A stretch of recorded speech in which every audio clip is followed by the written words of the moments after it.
Lahirlah Bitcoin yang diciptakan oleh Satoshi ini. Kalau lu nggak take part dalam disrupsi ini dalam 5 sampai ya mungkin 6 tahun ke depan, hidup lu akan ketinggalan berantakan. Jadi anggap 5 tahun ini yang gue sebut itu sebagai persiapan lu untuk naik kelas sosial. Karena udah nggak akan ada lagi waktunya. Percaya gue, tidak akan ada lagi waktunya. Ini cuma sekali dalam seumur hidup. Kesempatannya sekali seumur hidup. Kalau Bill Gates waktu itu bikin Microsoft, dia bikinnya sekarang, nggak akan laku. Larry Ellison bikin database seperti Oracle sekarang, dia nggak akan laku. Amazon bikin seperti sekarang juga, dia nggak akan laku. Itu cuma kesempatan sekali seumur hidup. Gue tuh selalu mikir setiap hari, apakah gue udah lakukan yang terbaik hari ini? Apakah gue itu udah kerja yang maksimal untuk 5 tahun ke depan? Untuk persiapan transisi ini. Dan lu yang masih malas-malasan mikir, gue santai-santai aja. Enggak, ini bukan saatnya untuk santai-santai. Gue setiap hari mikir, apakah gue kurang kerja keras? Ya, apa yang gue bisa lakukan lebih baik? Gue analisa step-stepnya, apakah wise gue taruh uang di sini? Apakah bagus hari ini gue kerjain ini? Apakah kemarin udah gue kerjakan semua yang bisa gue lakukan? Apakah gue perlu tidur 8 jam sehari? Apakah bisa di 7 jam? Apakah dengan 1 jam itu bisa bikin hidup gue lebih efisien dalam bekerja? Itu yang gue pikirin setiap hari. Di saat lu selalu nyalain diri sendiri, main catur, oke, lu replay, salahnya di mana? Even lu menang pun lu replay lagi, salahnya di mana?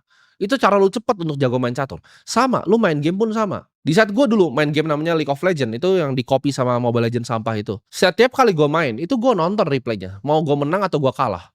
Pasti ada hal yang gue bisa lakukan sedikit lebih baik. Gue gak pernah nyalain, timnya cupu, ini cupu. Enggak. Gue salahin diri gue bisa lebih baik di mana. Makanya gue jadi tambah jago terus. Karena gue melakukan yang namanya self accountability. Gue cuma salahin diri gue. Gue miskin ya salah gue. Ya, jangan salahin pemerintah, jangan salahin orang lain. Enggak, salah lu doang yang bego. Lu malas, bego, dan arogan, selesai. Oke, Bu, lu bodoh. Gimana cara gak bodoh belajar, ya kan? Malas, gimana cara gak malas? Ya, atau lu mau tunggu lu jadi sampah dulu 2030 baru lu keluar dari kemalasan lu. Ya, kalau arogan ini udah susah nih diobatin, udah gak ada obatnya.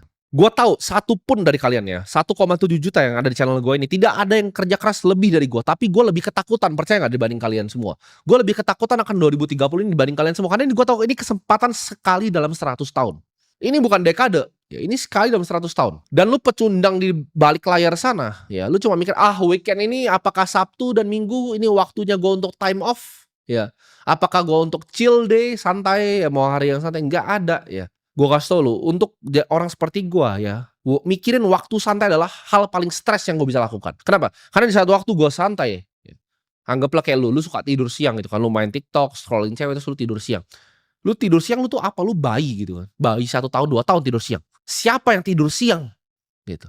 Lu capek ya, kerja gitu. Gue kalau tidur siang mana, gue bahkan nggak bisa tidur siang karena gue mikirin apa yang harus gue kerjakan.